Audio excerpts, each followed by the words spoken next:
Hello guys, welcome back to solution Mitra. So आज हम यहाँ पे एक मैट्रिक्स के क्वेश्चन के साथ हाजिर हैं। देख सकते हो हमें मैट्रिक्स ए दी गई है इस प्रकार से। Matrix A equal to 2 0 3 1।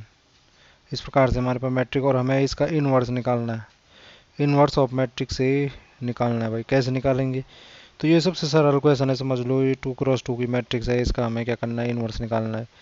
आप ये समझ गए तो आप बड़ी से बड़ी मैट्रिक्स का जो है इन्वर्स निकालना आसानी से कर दोगे। तो सबसे पहले क्या करना पड़ेगा भाई? सबसे पहले आपको यहाँ पे एक चीज़ पता होनी चाहिए कि जो हमारा इन्वर्स होगा किसी मैट्रिक्स का वो हम कैसे निकालते हैं। वो हम निकालते हैं ए इन्वर्स ऐसे निकलेगा 1/mod ऑफ ए, यानी कि सॉरी मॉड बोल रहा मैं, डिटर्मिनेंट ऑफ मैट्रिक्स है। इस मैट्रिक्स का डिटर्मिनेंट 1/1/डिटर्मिनेंट ऑफ मैट्रिक्स है इंटू एडजॉइंट ऑफ मैट्रिक्स है। अब ये क्या क्या चीज़ें होती हैं देखते हैं सबसे पहले। तो सबसे पहले इसमें ये तो फॉर्मूला हुआ हमारा। अगर हमें क्या है, हमें इन्वर्स निकालना है किसी मैट्रिक्स का, ठीक है। तो सबसे पहले एक कंडीशन चेक करनी है। अब देखो यहाँ पे ये फॉर्मूले के हिसाब से अगर मेरे पे ये डिटर्मिनेंट ऑफ ए है, जो मैट्रिक्स ए डिटर्मिनेंट, ये जीरो आ जाए मेरे पे। खुद सोचिए आप, अगर यहाँ पे जीरो आ जाए यानी कि डिनोमिनेटर में जीरो आ गया, डिनोमिनेटर में जीरो आ गया तो फिर ये क्या हो जाएगा, ये ऊपर तो कुछ भी हो तो ये तो मतलब भाग दे नहीं पाऊंगा मैं जीरो से, यानी कि अनडिफाइंड हो जाएगा ये। तो अगर यहाँ पे माना बाद यहाँ पे मेरा डिटर्मिनेंट ही जीरो आ जाता है इस मैट्रिक्स का, तो फिर हम सीधे सीधे कह लेंगे इसका इन्वर्स एग्जिस्ट नहीं करता है, मतलब हम इसका इन्वर्स नहीं निकाल सकते हैं, ठीक है। लेकिन अगर इसका इन्वर्स जीरो ना आए तब फिर का आगे करना पड़ेगा। सबसे पहले तो चेक ये करते हैं इन्वर्स, सॉरी, इसका डिटर्मिनेंट चेक करेंगे कि जीरो है या नॉन जीरो है। तो लोगों भाई डिटर्मिनेंट कैसे निकालता है आपको पता ही है। ये मैंने सारे एलिमेंट इसी प्रकार से रखे और आगे मैट्रिक्स का साइन हटा के डिटर्मिनेंट का साइन डाल दिया, ठीक है जी। अब देखो अब क्या होता है डिटर्मिनेंट में, इसका इसके साथ मल्टीप्लाई होगा माइनस इसका इसके साथ मल्टीप्लाई होगा। तो 2 × 2, इसका इसके साथ मल्टीप्लाई होगा जीरो। तो ये कितना आया, डिटर्मिनेंट 2 आया, जो कि जीरो नहीं है, नॉन जीरो है। जीरो नहीं है इसका मतलब है कि इसका इन्वर्स एग्जिस्ट करेगा, है ना। इन्वर्स एग्जिस्ट करेगा तो अब देखो भाई ये तो मुझे मिल ही गया। अब मुझे एड जॉइंट ऑफ ए निकालना है। तो एड जॉइंट ऑफ ए कैसे निकलेगा? तो एड जॉइंट ऑफ ए निकालने के लिए मुझे इससे पहले को फैक्टर मैट्रिक्स निकालनी पड़ेगी इसकी। और को फैक्टर मैट्रिक्स क्या होती है अब देखते हैं। को फैक्टर मैट्रिक्स निकालनी पड़ेगी पहले। तो ये को फैक्टर मैट्रिक्स होती क्या है यही देखेंगे सबसे पहले। तो को फैक्टर मैट्रिक्स होती क्या है, सबसे पहले मुझे क्या करना है कि जो ये एलिमेंट है, जो हर कोई एलिमेंट है उसका क्या निकालना है मुझे। जैसे मुझे फर्स्ट रो है उसका को फैक्टर निकालना, तो क्या करूँगा मैं, जैसे फर्स्ट एलिमेंट लिया मैंने इस मैट्रिक्स का, फर्स्ट रो में देख रहा हूँ मैं, पहले मैंने तो फर्स्ट एलिमेंट पहले का आपको ये पता होना चाहिए कि इसकी पोजीशन क्या है यहाँ पे। इसकी पोजीशन क्या है कि पहली रो में है, पहली रो में है यहाँ पे अगर मैं देखूँ, और पहला ही कॉलम है, कॉलम भी पहली है, रो भी पहला है, यानी कि 1 1 है इसकी पोजीशन। तो यहाँ पे मैं अगर इसका क्या निकालना चाहूँ, मुझे इसका को फैक्टर निकालना है, तो वो कैसे निकलेगा, मैं -1 की पावर कर दूंगा जहाँ जो इसका ऑर्डर है यहाँ पे, जो मतलब जो इसका ऑर्डर है, जो इसकी पोजीशन है 1 + 1, ठीक। और क्या कर दूंगा मैं, इसका क्या कर दूंगा, इसको ये छोड़ के और इसका वो कर लूँगा जो बाकी बच रहा है।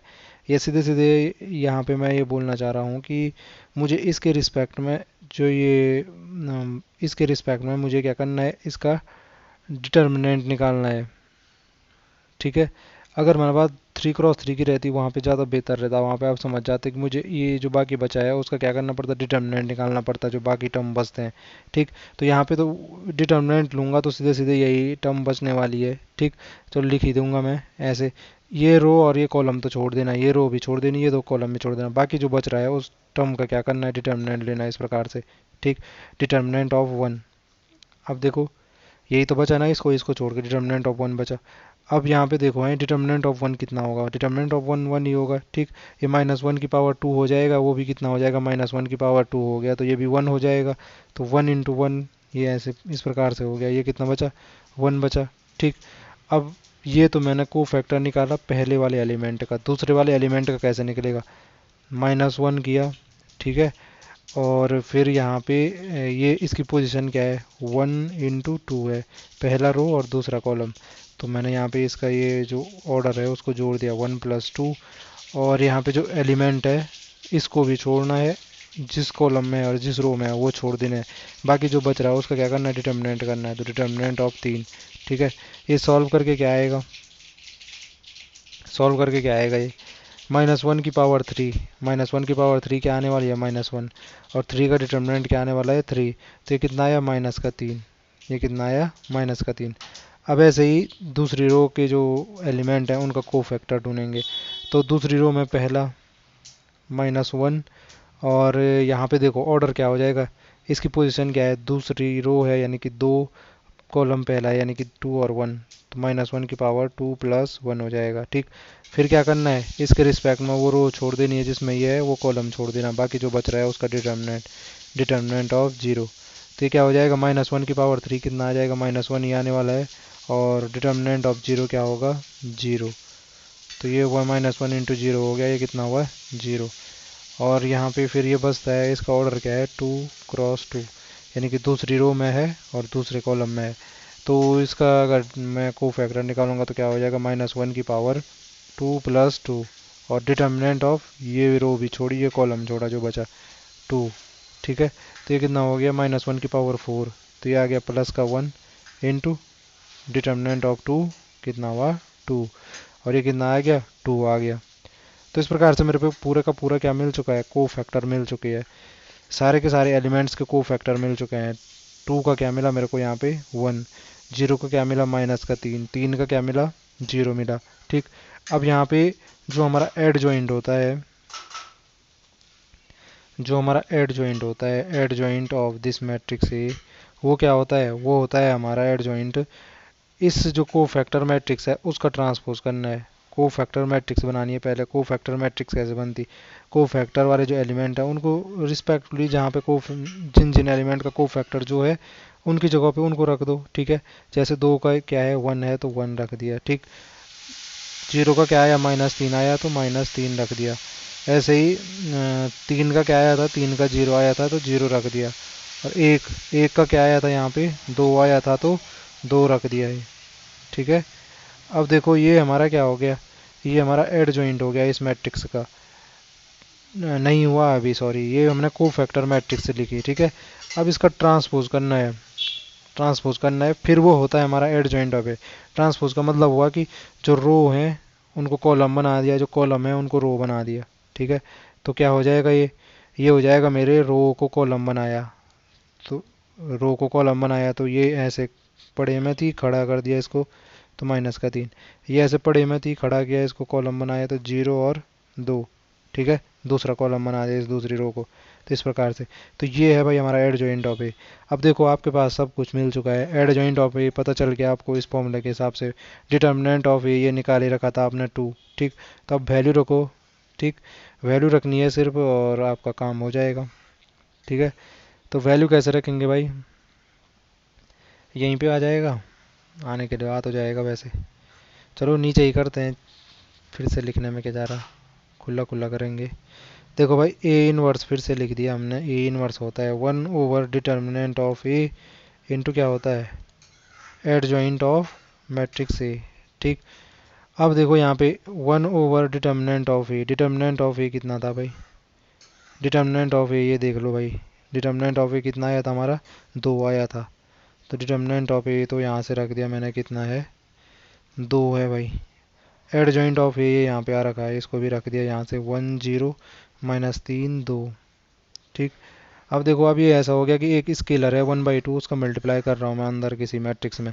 तो क्या होगा, जो प्रत्येक एलिमेंट है उसके साथ इसका मल्टीप्लाई हो जाएगा। तो 1/2 का 1 के साथ हुआ पहले, तो कितना आया ये 1/2। 1/2 का 0 के साथ हुआ तो 0, 1/2 का -3 के साथ हुआ तो -3/2, और 1/2 का 2 के साथ हुआ तो क्या हो जाएगा, 1 आ जाएगा, ठीक। ये तो ये है जी हमारी इनवर्स मैट्रिक्स, ठीक है जी। ये है हमारी इनवर्स मैट्रिक्स। इस प्रकार से इसको आसानी से फाइंड कर सकते थे, ठीक। अब आप लोगों को अगर किसी को क्या करना है, चेक करना है इसको कि हाँ भाई ये सही आई है मेरी की गलत आई है, तो कैसे करेगा भाई चेक, देखो इनवर्स की सेम प्रॉपर्टी है, जैसे हमारा क्या होता है, हमारा 4 है, इसका इनवर्स क्या होता है, 1/4 होता है ना। कि हम क्या बोलते थे कि गुणा करके क्या आ जाए, 1 आ जाए। वही तो उसका मल्टीप्लिकेटिव इनवर्स कहलाता है, कि 4 के साथ गुणा करके 1/4 आ जाए। तो सेम यहाँ मैट्रिक्स में भी क्या होता है कि जो हमारा ए है और ए इनवर्स है, ठीक है, इसका जो हमारा इनवर्स है, अगर मैं इनका मल्टीप्लाई करूँगा तो मुझे क्या मिलनी चाहिए, आइडेंटिटी मैट्रिक्स मिलनी चाहिए, आइडेंटिटी मैट्रिक्स मिलनी चाहिए। अब आप क्रॉस चेक करना चाहे तो आसानी से कर सकते हो। जो हमारा ए है, ए जो क्या था हमारा, जो भी था, ए इंटू ये ए इनवर्स जो आ रखा है, इसको मल्टीप्लाई करो, अगर ये सीधे सीधे हमारा आ जाता है, चलो कर ही दें, हम भी कर ही देते हैं, इतनी लंबी वीडियो हो ही गई तो। ठीक। अब देखो मैंने कहा ए इंटू ए इनवर्स होना चाहिए आई के बराबर, ठीक है। देखते हैं सही आ रखा हमारा, नहीं आ रखा, ए देखते पहले। पहले ए क्या था हमारा, ए ये थी भाई मैट्रिक्स, ए मैट्रिक्स ये थी हमारी 2031, 2031, 2031, ठीक है भाई। और यहाँ पे मैंने फिर से ये इसके एलिमेंट रखे, ये ए इनवर्स के 1/2, 0 माइनस के 3/2 और 1, ठीक है। अब मल्टीप्लाई करना है, मल्टीप्लाई कैसे करते हैं, पहली रो का पहले कॉलम के साथ मल्टीप्लाई करते हैं, ठीक। पहली रो के एलिमेंट का पहले कॉलम के साथ किया, तो 2 का इसके साथ किया तो 1/2 के साथ 1 हो गया, प्लस क्या करेंगे 0 इंटू इसका, तो ये तो 0 आने वाला, मैं लिख भी नहीं रहा वैसे। ऐसे ही पहली रो का दूसरे कॉलम के साथ किया, तो 2 का 0 के साथ तो 0 आ गया, और 0 का इसके साथ क्या आ गया, 0 आ गया, तो ये 0 आ गया, ठीक। अब यहाँ पे दूसरी रो का पहले कॉलम के साथ, तो 3 गुणा आ गया 1/2, कितना हो गया हमारा, 3/2। और 1 गुणा आ गया, 1 मिनट, 1/3/2, और ये यहाँ पे किया तो ये हो गया हमारा 3 गुणा आ गया माइनस के 3/2 किया, तो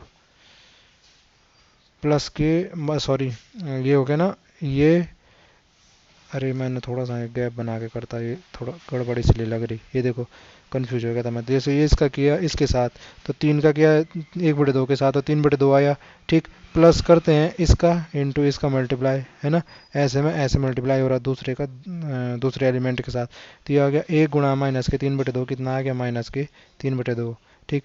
और यहाँ पे देखो ये वाला एलिमेंट है जो दूसरे कॉलम का दूसरे कॉलम के साथ, मतलब दूसरी रो का दूसरे कॉलम के साथ, तो 3 का 0 के साथ 0 हो गया, 1 का 1 के साथ कितना हो गया, 1 हो गया। तो ये इस प्रकार से, और यहाँ पे भी देखो ये हमें 0 मिल रहा है, 3/2 में से 3/2 हो गया 0, ठीक। तो इस प्रकार से आप देख सकते हो, तो मुझे ये आइडेंटिटी मैट्रिक्स मिली, इसका मतलब मेरा जो इन्वर्स निकला है वो बिल्कुल सही निकला है। तो इस प्रकार से इस क्वेश्चन को आसानी से सॉल्व किया जा सकता था। आज के लिए इतना ही, फिर मिलेंगे अगली वीडियो में, तब तक के लिए bye bye and take care.